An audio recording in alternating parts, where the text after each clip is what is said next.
ಯಾರಿನಿ ಮೋಹಿನಿ.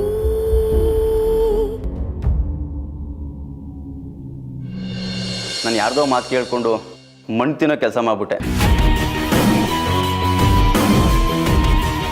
ನಾನು ಈ ಕೆಲಸ ಒಪ್ಕೊಂಡಿದ್ದೆ ದುಡ್ಡುಗೋಸ್ಕರ. ಆದರೆ ದುಡ್ಡೇ ಎಲ್ಲ ಅಲ್ಲ ಅಂತ ನನಗೆ ಇವಾಗ ಅನ್ನಿಸ್ತಿದೆ. ಅಂದರೆ ನಿಮ್ಮ ಮಾತಿನ ಅರ್ಥ? ಮಾಯಾ ಅವ್ರದ್ದು ಯಾವುದೇ ತಪ್ಪಿಲ್ಲ, ಅವರು ನಿರಪರಾಧಿ. ಮಾಯಾ ಅವರ ಯಾವುದೇ ಕೈವಾಡ ಇಲ್ಲ ಅಂತ ರುಜುವಾತಾಗಿದೆ. ಹಾಗಾಗಿ ಅವರನ್ನು ಆರೋಪದಿಂದ ಮುಕ್ತಗೊಳಿಸಿ ಬಿಡುಗಡೆ ಮಾಡಲಾಗಿದೆ.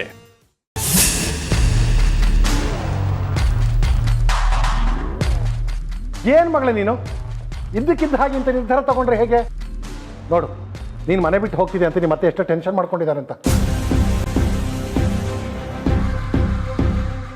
ಅಳಿಯಂದ್ರೆ ನೋಡಿ ಅಳಿಯಂದ್ರೆ, ನಾನು ಎಷ್ಟು ಹೇಳಿದ್ರು ನನ್ನ ಮಾತನ್ನೇ ಕೇಳ್ತಾ ಇಲ್ಲ. ಇಲ್ಲಿ ಒಂದು ಕ್ಷಣನೂ ಇರೋದು ಬೇಡ, ಮನೆ ಬಿಟ್ಟು ಹೋಗೋಣ ಅಂತ ಹೊರಟು ನಿಂತಿದ್ದಾಳೆ. ನೀವಾದ್ರೂ ಒಂದು ಮಾತು ಹೇಳಿ. ಅಪ್ಪ, ನೀವು ಹೀಗೆ ಮಾತಾಡ್ತಾ ನಿಂತಿರೋ ಇಲ್ಲ ನನ್ನ ಜೊತೆ ಬರ್ತಿರೋ? ನೀವು ಬರಲ್ಲ ಅಂದ್ರೆ ಹೇಳಿ, ನಾನು ಒಬ್ಳೇ ಹೋಗ್ತೀನಿ. ಮಾಯಾ,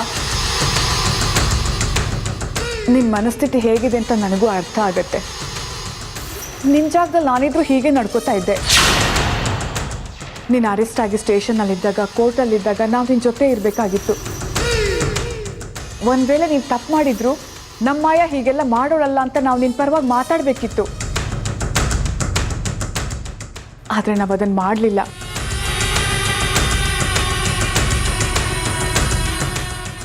ನಮ್ಮವರೇ ನಮ್ಮನ್ನು ನಂಬದೇ ಇದ್ಮೇಲೆ ಇಲ್ಲಿದ್ದು ಏನು ಪ್ರಯೋಜನ ಅನ್ಸೋದ್ರಲ್ಲಿ ತಪ್ಪೇನೂ ಇಲ್ಲ ಮಾಯಾ.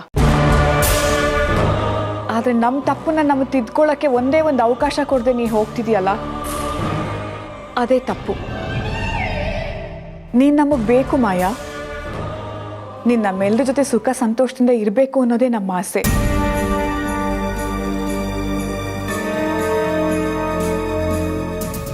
ನಾನು ನಿನಗಿಂತ ವಯಸ್ಸಲ್ಲಿ ದೊಡ್ಡವಳು ಇರ್ಬೋದು, ಆದರೂ ನಿನ್ನ ಕೈ ಮುಗಿದು ಕೇಳ್ಕೊತೀನಿ,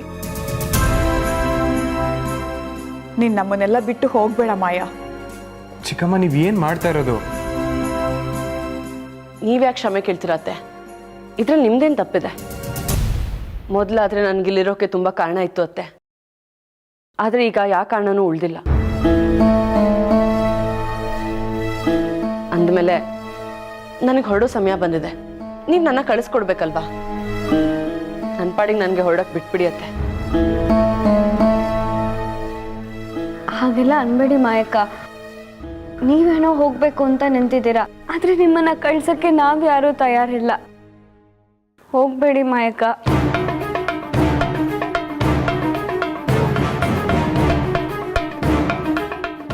ಅರ್ಥ ಆಯ್ತು ಮಾಯಾ. ಚಿಕ್ಕಮ್ಮ ಕ್ಷಮೆ ಕೇಳೋರ್ಗೂ ವಿಷಯ ಬಂದಿದೆ ಅಂದರೆ ಅದು ನನ್ನ ತಪ್ಪು.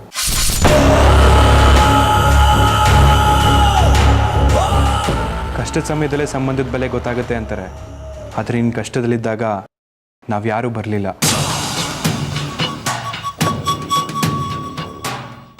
ನಿನಗೆ ಧೈರ್ಯ ಹೇಳಿ ಸಮಾಧಾನ ಮಾಡಬೇಕಿತ್ತು ನಾವು, ಅದು ಕೂಡ ಮಾಡಲಿಲ್ಲ.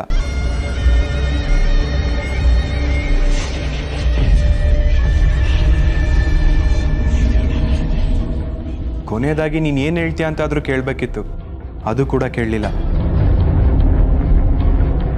ಸರಿ ಯಾವುದು ತಪ್ಪು ಯಾವುದು ಅಂತ ಯೋಚನೆ ಮಾಡಿದೆ, ಆ ಥರದಲ್ಲಿ ನಿರ್ಧಾರ ತಗೊಂಡೆ. ಇದರಿಂದ ನಿನಗೆ ಬೇಜಾರಾಗಿದ್ರೆ ನನ್ನನ್ನು ಕ್ಷಮಿಸ್ಬಿಡು ಮಾಯಾ.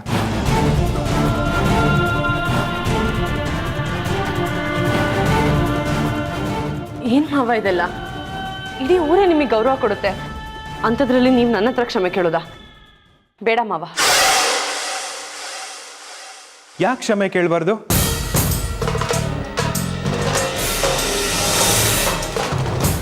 ತಪ್ಪು ಯಾರೇ ಮಾಡಿದ್ರು ತಪ್ಪೆ. ಮಾಡಿದ ತಪ್ಪನ್ನ ಒಪ್ಕೊಂಡು ಕ್ಷಮೆ ಕೇಳೋದ್ರಿಂದ ಯಾರು ಚಿಕ್ಕವರಾಗಲ್ಲ. ಆದರೆ ತಪ್ಪನ್ನ ಮುಚ್ಚಿಡ್ತಾರಲ್ಲ, ಅವ್ರನ್ನ ಯಾವತ್ತೂ ಕ್ಷಮಿಸಬಾರ್ದು.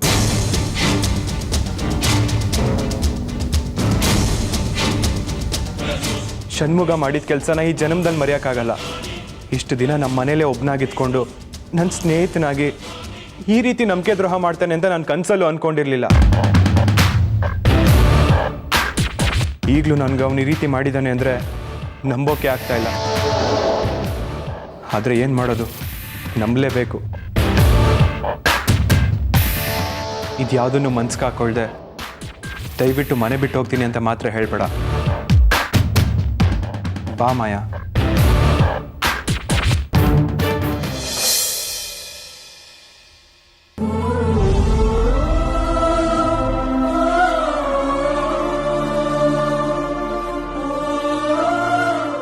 ಬಾ ಮಾಯಾ.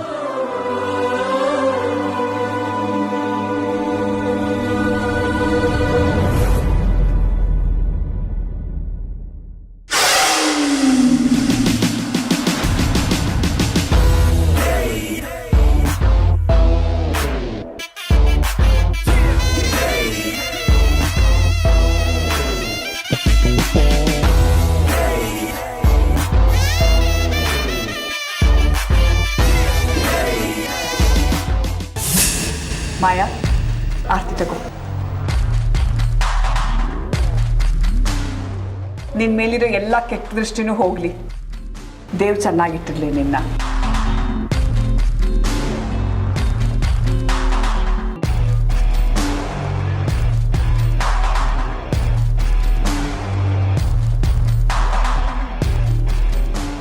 ಮಾಯಾ, ನಿಂಗೊಂದು ವಿಷಯ ಕೇಳ್ತೀನಿ, ತಪ್ಪು ತಿಳ್ಕೊಬೇಡ. ಈ ವಿಷಯನ ಯಾಕೆ ಕೇಳ್ತಿದ್ದೀನಿ ಅಂದರೆ ಮುಂದೆ ಯಾವುದೇ ಪ್ರಾಬ್ಲಮ್ ಬರದೇ ಇರಲಿ ಅಂತ. ಪರವಾಗಿಲ್ಲ ಮಾವ, ಕೇಳಿ. ಬೆಳ್ಳಿ ಗರ್ಭಕೋಶದಲ್ಲಿ ಏನೋ ತೊಂದರೆ ಐತಂತೆ, ಹೌದಾ? ಅಯ್ಯೋ, ನಾನು ಅದನ್ನ ಕೇಳದೆ ಮರ್ತದೆ ಮಾವ. ಏನಾಯ್ತು ಆ ವಿಷಯ? ನೀವು ಬೇರೆ ಡಾಕ್ಟರ್ನ ಕೇಳಿದ್ರಾ? ಸರಿಯಾಗಿ ಹೇಳ್ತಿದ್ರು ಅನ್ಸುತ್ತೆ. ನಾನು ಕೇಳೋಕೆ ಬಂದಿದ್ದೇನು ಅಂದರೆ, ಹಾಂ, ನಾನು ಬೇರೆ ಡಾಕ್ಟ್ರನ್ನ ಮೀಟ್ ಮಾಡಿ ಸೆಕೆಂಡ್ ರಿಪೋರ್ಟ್ ಬಗ್ಗೆನೂ ವಿಚಾರಿಸಿದೆ. ಅವರು ಬೆಳ್ಳಿಗೆ ಯಾವುದೇ ಸಮಸ್ಯೆ ಇಲ್ಲ, ಆರೋಗ್ಯವಾಗಿದ್ದಾಳೆ ಅಂತ ಹೇಳಿದ್ರು. ಹೌದಾ ಮಾವ? ಎಂತ ಒಳ್ಳೆ ವಿಷಯ ಹೇಳಿದ್ರಿ. ನಾನು ಅವಳು ಬೇಗ ಹುಷಾರಾಗ್ಲಿ ಅಂತ ದಿನ ದೇವ್ರ ಹತ್ರ ಬೇಡ್ಕೋತಿದ್ದೆ. ಸದ್ಯ ದೇವ್ರು ನನ್ನ ಕೋರಿಕೆನ ಇಲ್ಲ ಅಂತ ಹೇಳಲಿಲ್ಲ. ಎಷ್ಟು ಬೇಗ ಹುಷಾರು ಮಾಡ್ಬಿಟ್ಟ ನೋಡಿ. ಇವತ್ತು ನನಗೆ ಎಷ್ಟು ಖುಷಿ ಆಗ್ತಿದೆ ಗೊತ್ತಾ ಮಾವ? ಇದೇ ಸಂತೋಷಕ್ಕೆ ನಾನೇ ನನ್ನ ಕೈಯಾರೆ ಎಲ್ರಿಗೂ ಪಾಯಸ ಮಾಡ್ಕೊಂಡ್ ಬರ್ತೀನಿ. ಮಾಯಾ, ಒಂದು ನಿಮಿಷ. ನಾನು ನಿನಗೆ ಕೇಳಕ್ಕೆ ಬಂದಿದ್ದು ಇದಲ್ಲ. ಮತ್ತೆ ಬೆಳ್ಳಿ ಗರ್ಭಕೋಶದಲ್ಲಿ ತೊಂದರೆ ಇದೆ ಅಂತ ಸುಳ್ಳು ಹೇಳೋದಕ್ಕೆ ದುಡ್ಡು ಕೊಟ್ಟಿದ್ದು ನೀನೇ ಅಂತ ಡಾಕ್ಟರ್ ಹೇಳ್ತಾ ಇದ್ರು. ಅಷ್ಟೇ ಅಲ್ಲ, ಆ ರೀತಿ ಸುಳ್ಳು ಹೇಳಲಿಲ್ಲ ಅಂದರೆ ನಿಮ್ಮ ಫ್ಯಾಮಿಲಿನೇ ಕೊಲೆ ಮಾಡ್ತೀನಿ ಅಂತ ಬೆದರಿಕೆ ಹಾಕಿದೆ ಅಂತಲೂ ಹೇಳ್ತಾ ಇದ್ರು. ಅದಕ್ಕೆ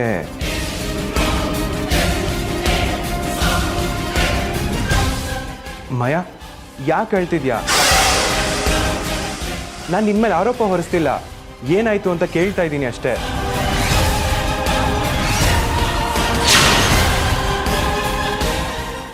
ಆ ಡಾಕ್ಟರ್ ನನ್ನ ಬಗ್ಗೆ ಹೇಳಿದ್ನ ನೀವು ನಂಬಿದ್ರ ಮಾವ? ನೀವು ನಂಬಿಟ್ರ? ಅದು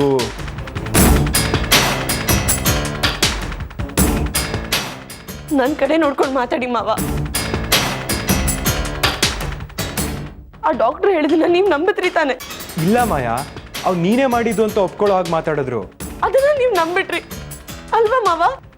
ಬೆಳ್ಳಿ, ಬೆಳ್ಳಿ ಬಾಯಿಲಿ. ಬಂದೆ ಮಾಯಕ್ಕ.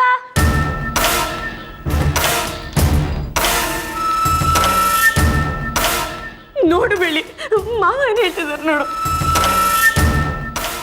ನಿನ್ ಗರ್ಭಕೋಶದಲ್ಲಿ ಪ್ರಾಬ್ಲಮ್ ಇದೆ ಅಂತ ಹೇಳಿದಕ್ಕೆ ಡಾಕ್ಟರ್ಗೆ ನಾನ್ ದುಡ್ಡು ಕೊಟ್ಟಿದ್ನಂತೆ.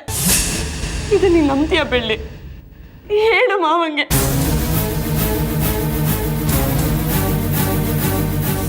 ಹೇಳು ಬೆಳ್ಳಿ, ಯಾಕೆ ಸುಮ್ಮನಾದೆ? ನಿನ್ ವಿಚಾರದಲ್ಲಿ ನನ್ನ ಹತ್ರ ಮಾಡ್ತೀನ? ಅಷ್ಟೊಂದು ಕ್ರೂರಿನ ನಾನು ಬೆಳ್ಳಿ? ಮಾವಂಗೆ ಹೇಳು. ಬೆಳ್ಳಿನ ಮುಗಿಸ್ಬಿಡೋಣ. ನಾವು ಕೊಲೆ ಮಾಡಕ್ಕೆ ಹೊರಟಿರೋದು ಬೆಳ್ಳಿನಲ್ಲ, ಮುತ್ತುರಾಜನ. ಮುತ್ತು ಮಾವನ್ ಮದ್ವೆ ಆಗ್ತಿರೋ ಮಾಯಾ ಒಳ್ಳೆವಳಲ್ಲ. ಅವಳು ಯಾವಾಗ ಮನೆಗೆ ಕಾಲಿಡ್ತಾಳೋ ಆ ಮನೆ ಸ್ಮಶಾನ ಆಗೋದಂತೂ ಗ್ಯಾರಂಟಿ. ಅವಳು ಪ್ರಾಣ ಕೊಡೋಳಲ್ಲ, ಪ್ರಾಣ ತೆಗಿಯೋಳು. ನಿಮಗೆ ನನ್ನ ಮೇಲೆ ಇನ್ನೂ ನಂಬಿಕೆ ಬಂದಿಲ್ಲ ಅಂತ ನನಗೆ ಇವಾಗ ಗೊತ್ತಾಯ್ತು ಮಾವ. ನನ್ನ ಮನೆ ಒಳಗೆ ಕರ್ಕೊಂಬಂದಾಗ ಪೂರ್ತಿ ನಂಬಿಕೆ ಇಟ್ಕೊಂಡು ಕರ್ಕೊಂಬಂದಿ ಅಂತ ನಾನು ಅನ್ಕೊಂಡೆ. ಆದ್ರೆ ಆ ಥರ ಆಗಿಲ್ಲ. ನೀವಿನ್ನೂ ನನ್ನ ಸರಿಯಾಗಿ ಅರ್ಥನೇ ಮಾಡ್ಕೊಂಡಿಲ್ಲ ಮಾವ. ಆ ರಮೇಶನ ಹತ್ರ ಚಿತ್ರಕ್ಕನ ಒಡವೆಗಳು ಹೇಗೆ ಬಂದಿದ್ದು ಅಂತ ಈಗ ಎಲ್ರಿಗೂ ಗೊತ್ತು. ಅದಕ್ಕೆ ಷಣ್ಮುಖನೇ ಕಾರಣ ಅಂತ ಎಲ್ರಿಗೂ ಗೊತ್ತು. ಅದೇ ರೀತಿ ಡಾಕ್ಟ್ರಿಗೂ ದುಡ್ಡು ಕೊಟ್ಟು ನಾಟಕ ಮಾಡಿಸಿದ್ದು ಷಣ್ಮುಗನೇ ಅಂತ ನೀವು ಯಾಕೆ ಊಹೆ ಮಾಡಲಿಲ್ಲ ಮಾವ?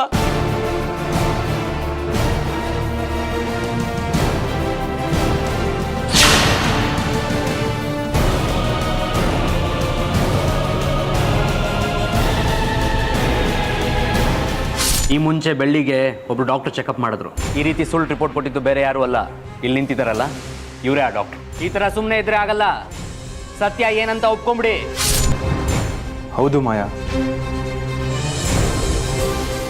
ಡಾಕ್ಟ್ರನ್ನ ಕರ್ಕೊಂಡು ಬಂದಿದ್ದೆ ಷಣ್ಮುಗ. ಬೇರೆಯವ್ರನ್ನ ನಂಬಷ್ಟು ನಾನು ನಂಬಲ್ಲ ಅಂತ ನನಗೆ ಈಗಲೇ ಗೊತ್ತಾಯ್ತು ಮಾವ. ಈ ಮನೇಲಿ ನಾನು ಪೂರ್ತಿಯಾಗಿ ನಂಬಿಕೆ ಕಳ್ಕೊಂಡಿದ್ದೀನಿ ಅಂತ ನನಗೆ ಗೊತ್ತಿರಲಿಲ್ಲ.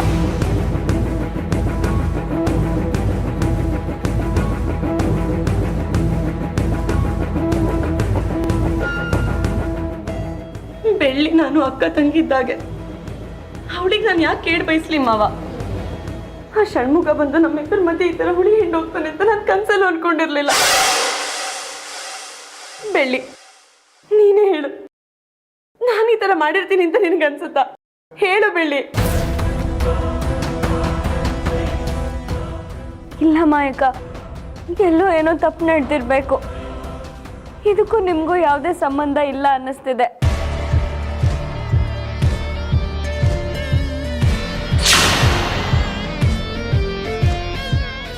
ನೋಡಿದ್ರ ಮಾವ, ಬೆಳ್ಳಿಗೆ ನನ್ನ ಮೇಲೆ ನಂಬಿಕೆ ಇದೆ, ಆದ್ರೆ ಆ ನಂಬಿಕೆ ಇನ್ನೂ ನಿಮಗೆ ನನ್ನ ಮೇಲೆ ಬಂದಿಲ್ಲ.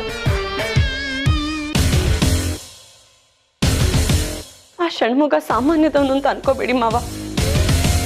ನಾನು ಜೈಲಲ್ಲಿರೋ ಟೈಮ್ನ ಅವನು ಸರಿಯಾಗಿ ಉಪಯೋಗಿಸ್ಕೊಂಡಿದ್ದಾನೆ.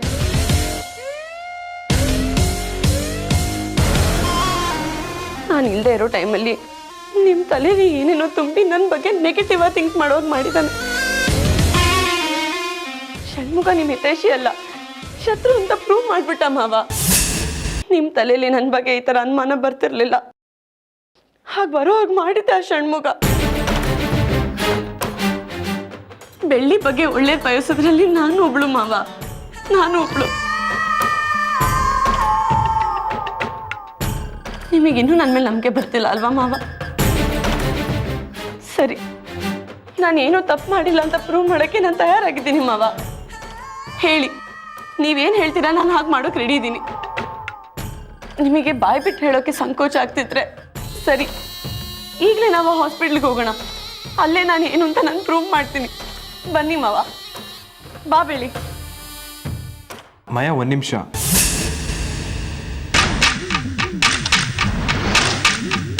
ನನ್ನ ಭಾವನೆಗಳ ಜೊತೆ ಈ ರೀತಿ ನಡ್ಕೊಳ್ತಾರೆ ಅಂತ ನನಗೆ ಗೊತ್ತಿರಲಿಲ್ಲ.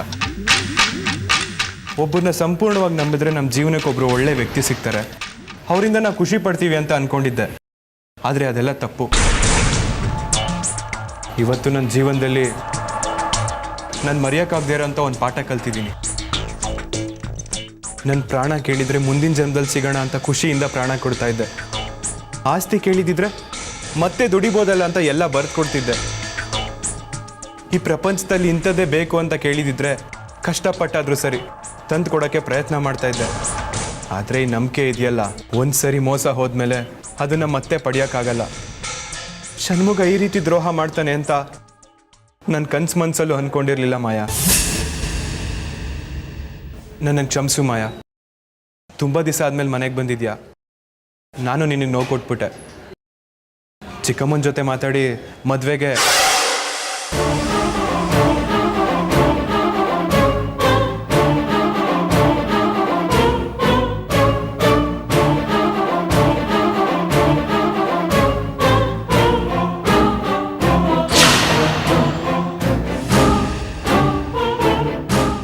ದಯವಿಟ್ಟು ಸಡನ್ ಆಗಿ ಮದುವೆ ನಿರ್ಧಾರ ತಗೊಳ್ಳೋದು ಬೇಡ. ಯಾಕೆ ಮಾಯಾ?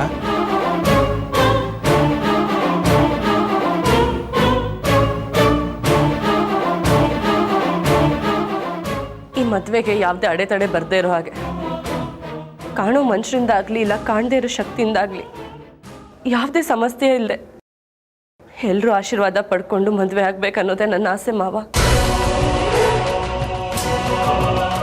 ನೀವು ಪೂರ್ತಿ ನಂಬಿಕೆ ಇಟ್ಟು ಯಾವಾಗ ತಾಳಿ ಕಟ್ಟಕ್ಕೆ ಬರ್ತೀರೋ ಆವಾಗಲೇ ನಾನು ನಿಮ್ಮಿಂದ ತಾಳಿ ಕಟ್ಟಿಸ್ಕೊಳ್ಳೋದು. ಅದೆಷ್ಟೇ ದಿನ ಆದರೂ ಪರವಾಗಿಲ್ಲ, ನಾನು ಕಾಯ್ತೀನಿ ಮಾವ.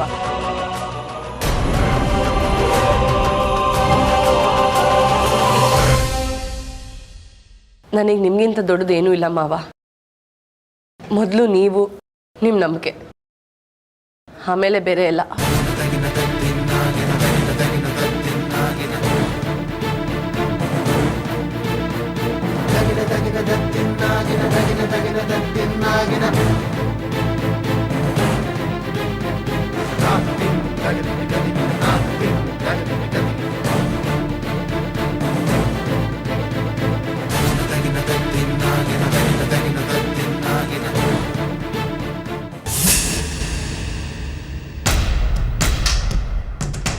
ಮಾಯಾ,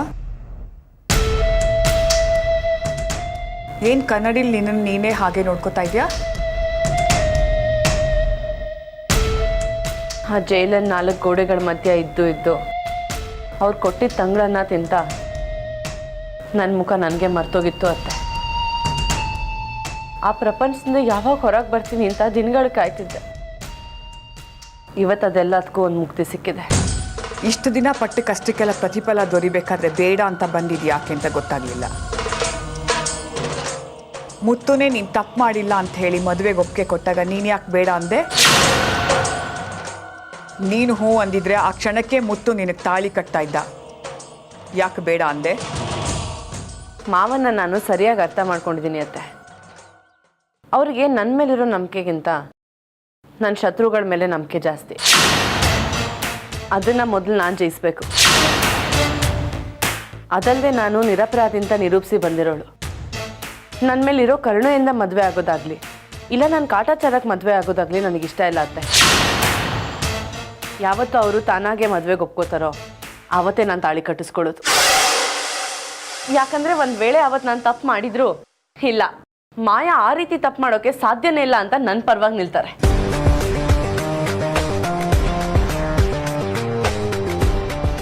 ನಾನು ನಂಬಿಕೆನ ಗಳಿಸ್ಬೇಕು ಅತ್ತೆ. ಅದಕ್ಕೆ ಜಾಸ್ತಿ ಸಮಯ ಹಿಡಿಯಲ್ಲ. ಯಾಕಂದರೆ ನನ್ನ ಶತ್ರುಗಳು ಅಂದರೆ ಬೆಳ್ಳಿ, ಷಣ್ಮುಗ. ಷಣ್ಮುಗ ಜೈಲ್ ಪಾಲಾಗಾಯ್ತು. ಇನ್ನು ಉಳಿದಿರೋದೊಬ್ಳೆ ಆ ಬೆಳ್ಳಿ. ಅವಳನ್ನ ಈ ಮನೆಯಿಂದ ಆಚೆ ಕಳಿಸಿ ಎಲ್ಲರೂ ಮುಂದೆ ನಾನು ಸಂತೋಷವಾಗಿ ತಾಳಿ ಕಟ್ಟಿಸ್ಕೋಬೇಕು. ಆವಾಗಲೇ ನನ್ನ ಮನಸ್ಸಿಗೆ ನೆಮ್ಮದಿ. ಅದಕ್ಕೆ ಈ ಮದುವೆನ ಮುಂದಕ್ಕೆ ಹಾಕಿದ್ದು. ನೀನು ಅನ್ಕೊಂಡಿದ್ದನ್ನ ಸಾಧಿಸೋ ಗುಣ ನಿನ್ನಲ್ಲಿದೆ. ಅದೇ ನನಗಿಷ್ಟ ಆಗಿದ್ದು. ಯೋಚನೆ ಮಾಡಬೇಡ ಮಾಯಾ. ನೀನು ಎಲ್ರಿಗಿಂತ ಒಂದು ಹೆಜ್ಜೆ ಮುಂದೆ ಇದೆಯಾ. ಜಯ ತಾನಾಗೆ ನಿನ್ನ ಹತ್ರ ಬರುತ್ತೆ.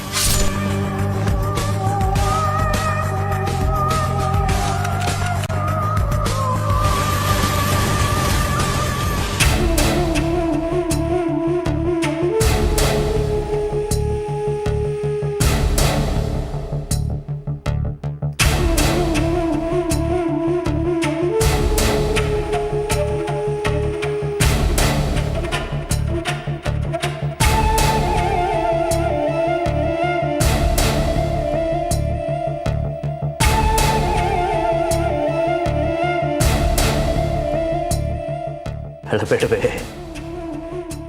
ಏ ಕುಳ್ಳಿ,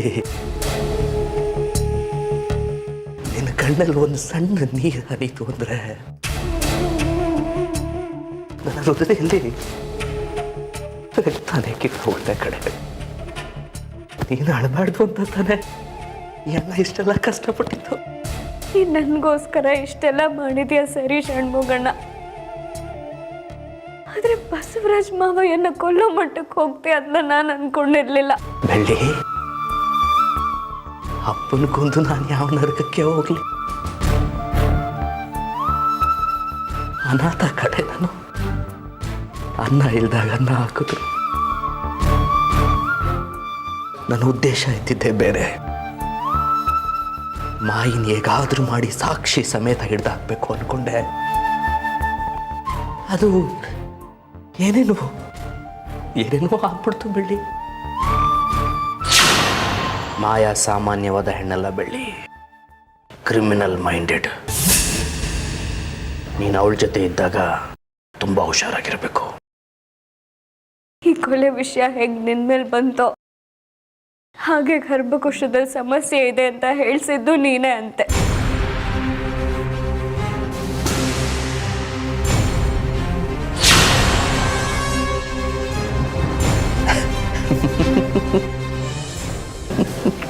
ಹೇಳಲ್ಲ, ನನಗೆ ಗೊತ್ತಿತ್ತು ಈ ಮಾಯಾ ಹೇಗಾದರೂ ನಾಟಕ ಮಾಡಿ ಡಾಕ್ಟ್ರಿಗೆ ದುಡ್ಡು ಕೊಟ್ಟಿದ್ದು ನಾನೇ ಅಂತ ಹೇಗಾದರೂ ಎಲ್ರಿಗೂ ನಂಬಿಸ್ಬಿಡ್ತಾಳೆ ಅಂತ ನನಗೆ ಗೊತ್ತಿತ್ತು. ಹಾಗೆ ಆಯಿತು. ಆ ಮಾಯಾ 2 ತಲೆ ನಾಗರಹಾವಿದ್ದಾಗೆ ಹೇಗೆ ಬೇಕಾದರೂ ಕಚ್ತಾಳೆ. ನನ್ನ ವಿಷಯ ಬಿಡೆ ಬೆಳಿ. ನನಗೆ ಭಯ ಆಗ್ತಾ ಇರೋದು ಈ ನನ್ನ ಮುತ್ತು ಕಂದನ್ನ ಏನಾದರೂ ಮಾಡ್ಬಿಡ್ತಾಳ ಅಂತ ಭಯ. ನನ್ನ ಜೀವನದಲ್ಲಿ ಏನೂ ನಡೆಯಲ್ಲ ಅಂತ ಗೊತ್ತಿದ್ರು ನೀನು ಯಾಕಣ್ಣ ಈ ಥರ ನಿರ್ಧಾರ ಮಾಡೋಕ್ಕೋದೆ? ಹೇಗಿತ್ತು ಹಾಗೆ ಇರಕ್ಕೆ ಬಿಟ್ಬಿಟ್ಟಿದ್ದಿದ್ರೆ ನಾನು ಹೇಗೋ ಇರ್ತಿದ್ದೆ. ನಾವು ಅಂದ್ಕೊಂಡಿದ್ದೆಲ್ಲ ನಡೀಲಿಲ್ಲ ಅಂದರೂ ಒಂದು ಕೊನೆ ಅಸ್ತ್ರ ಇನ್ನೂ ಬಾಕಿ ಇದೆ. ಅಸ್ತ್ರನಾ? ಹೌದಮ್ಮ. ಇವತ್ತು ಮಾಯಾ ಗೆದ್ದೆ ಅಂತ ಬೀಗ್ತಾ ಇರಬಹುದು,